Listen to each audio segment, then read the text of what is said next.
সংবিধান সংস্কার পরিষদে বিএনপির শপথ না নেয়া জন আকাঙ্ক্ষার বিপরীত বলে মন্তব্য করেছেন সংসদের বিরোধী দলীয় নেতা ডাক্তার শফিকুর রহমান। আর বিরোধী দলীয় চিফ হুইপ নাহিদ ইসলাম দাবি করেছেন শপথ না নেয়ার বিষয়ে বিএনপির ব্যাখ্যা অগ্রহণযোগ্য। সংসদ এবং সংবিধান সংস্কার পরিষদের সদস্য হিসেবে শপথ গ্রহণের পর এসব কথা বলেছেন তারা। আরও জানাচ্ছেন শাহেদুজ্জামান সাকিব।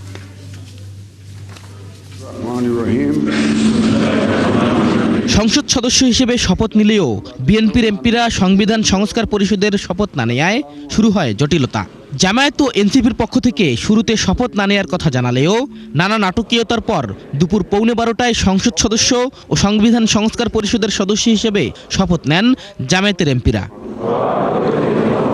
এর ঘণ্টাখানেক পর শপথ গ্রহণ করেন জাতীয় নাগরিক পার্টির 6 সংসদ সদস্য।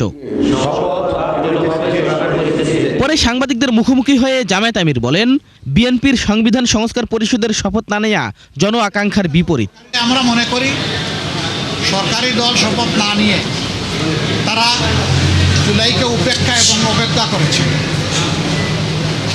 এতে জন আকাঙ্ক্ষার বিপরীতে তাদের অবস্থান বলে আমরা মনে করি। সংস্কারের বিপরীতে তাদের এই অবস্থান স্পষ্ট। যদিও তারা ব্যাখ্যায় বলেছেন যে সংসদ বসে তারপরে প্রভিশন ক্রিয়েট করে এটা তারা দেখবেন, আমরা এটা দ্রুত দেখতে চাই। যদি তারা জুলাইকে সম্মান করেন, যদি সংস্কারকে তারা ধারণ করেন, যদি আজকে যিনি প্রধানমন্ত্রী শপথ নেবেন তিনি নিজেও নির্বাচনী ক্যাম্পেইনে গিয়ে বলেছেন যে আপনারা গণভোটে হা বলুন, যদি এর প্রতি তারা শ্রদ্ধাশীল হন আমরা মনে করি তারা ওই শপথটাও নেবেন। জামায়াতের সংসদীয় দলের সভায় বিরোধী দলীয় নেতা নির্বাচিত হন ডাক্তার শফিকুর রহমান, বিরোধী দলীয় উপনেতা আব্দুল্লাহ মোহাম্মদ তাহের, বিরোধী দলীয় চিফ হুইপ নাহিদ ইসলাম ও হুইপ হিসেবে রফিকুল ইসলাম খান নির্বাচিত হন।